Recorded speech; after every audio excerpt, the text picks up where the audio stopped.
Hello viewers, আসসালামু আলাইকুম। সবাই কেমন আছেন? আশা করি সবাই অনেক বেশি ভালো আছেন। আমিও আলহামদুলিল্লাহ আল্লাহর রহমতে ভালো আছি। চলে এসেছি আমি আপনাদের সাথে একটা লং ভিডিও শেয়ার করার জন্য। আসলে অনেক দিন পর্যন্ত আমার কোনো লং ভিডিও শেয়ার করা হয় না, তো ভাবলাম এই ভিডিওটাই আমি আপনাদের সাথে শেয়ার করি। এই ভিডিওটা আমার বেশ কিছুদিন আগেরই করা, তবে ভিডিওটা আমি আপনাদের সাথে শেয়ার করতে পারি নাই, কারণ ভিডিওতে কোনো কথা বলা ছিল না। সেজন্য যখন ভিডিওটা করছিলাম তখন অন্যান্য সাউন্ড ছিল, যার জন্য ভিডিওটা তখনই শেয়ার করা হয় নাই। যেহেতু ভিডিও দিতে হলে একটু পরিপাটি করে দিতে হবে, সেজন্য আর কি।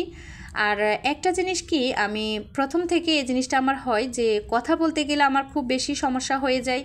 আসলে গুছিয়ে কথা বলতে না পারলে যা হয় আর কি, তো সেটাই আমার সাথে হয়।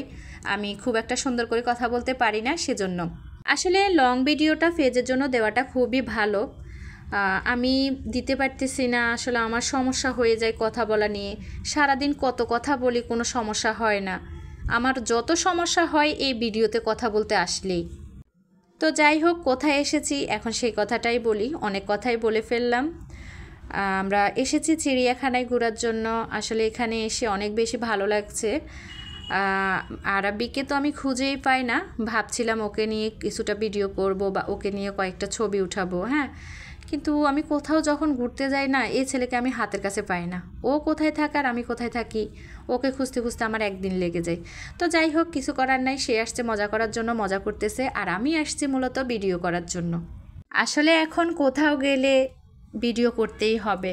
নিজেকে কেন জানি এখন ক্যামেরাম্যান লাগে। কোথাও গেলেই ফার্স্ট থেকে মোবাইলটা বের করেই ক্যামেরাবন্দি করতে হবে। সব কিছু যেটাই ভালো লাগবে সেটাই ক্যামেরাবন্দি করতে হবে। তার একটাই কারণ, আপনাদের সাথে শেয়ার করা লাগে। তো যাই হোক, অনেকগুলা কথা বললাম। এই কথা বলার মাঝে যদি কোনো ভুল ত্রুটি থেকে থাকে অবশ্যই ক্ষমা সুন্দর দৃষ্টিতে দেখবেন। আমি প্রথমতেই বলেছি কথা আমি গুছিয়ে বলতে পারি না, তো আবারও আপনাদেরকে মনে করিয়ে দিলাম। তো যাই হোক, আমার সম্পূর্ণ ভিডিওটা দেখবেন। আসলে সম্পূর্ণ ভিডিও না দেখে কমেন্ট করলে সে জিনিসটা খুব বেশি খারাপ লাগে। আপনারা হয়তো বা ভাববেন 3 মিনিট প্লাস এই ভিডিওটা করতে কতক্ষণ সময় লাগে, কতটা সময় লাগে কথা বলতে। তো যারা কথা বলে, যারা ভিডিও করে, তারা অবশ্যই জানে এটা কতটা কষ্টদায়ক এই ভিডিও করা বা ভিডিওতে কথা বলা। এটা তারাই বুঝবে, বাকিরা কিন্তু মজা নেবে। আসলে যেখানে যাই না কেন এখন সবাই দেখি যে ছবি উঠানো নিয়ে, ভিডিও করা নিয়ে সবাই মোটামুটি ব্যস্ত থাকে। শুধু আমি একা না, অনেকেই আছে এরকম আমার মতো। তো যাই হোক, কথা বলতে বলতে ভিডিও শেষ পর্যায়ে চলে এসেছি। আমার ভিডিওটা যদি ভালো লেগে থাকে তাহলে অবশ্যই লাইক কমেন্ট করে আমার পাশেই থাকবেন। আজকের মতো এখান পর্যন্তই। সবাই ভালো থাকবেন, সুস্থ থাকবেন। আর এতক্ষণ পর্যন্ত আমার ভিডিওটা দেখার জন্য অসংখ্য ধন্যবাদ সবাইকে। আল্লাহ হাফেজ, আসসালামু আলাইকুম।